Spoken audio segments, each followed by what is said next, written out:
এই রান্নাটা হয়ে গেলেই সবাইকে ডেকে খেতে বসিয়ে দেবা বৌমা। আচ্ছা মা, ঠিক আছে। মা, ও মা, এই বাঞ্চতটা এখানে কেন এসছে? তুই কার কথা বলছিস? এই যে মাসিমা, আমার কথা বলছি গো।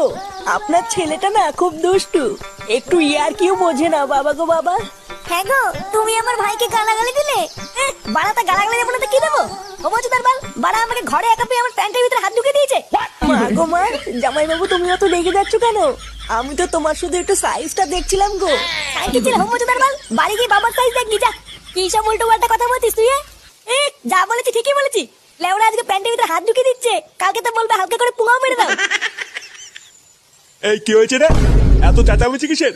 দেখুন না মেশামশাই, মা গো মা, আপনার ছেলে একটু ইয়ার কিউ বোঝে না। ওটাই আর কি ছিল বাঞ্চদ?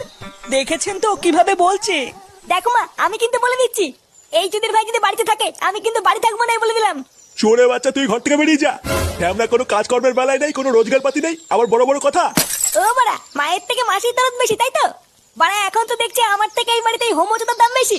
লেওনা যেদিন এই হোমোচোদারা তোমার ধুতির ভিতরে হাত ঢুকিয়ে নেয়ানারি করবে সেদিন বুঝবা বালের এই বাড়িতে আমার কোনো দামই নেই।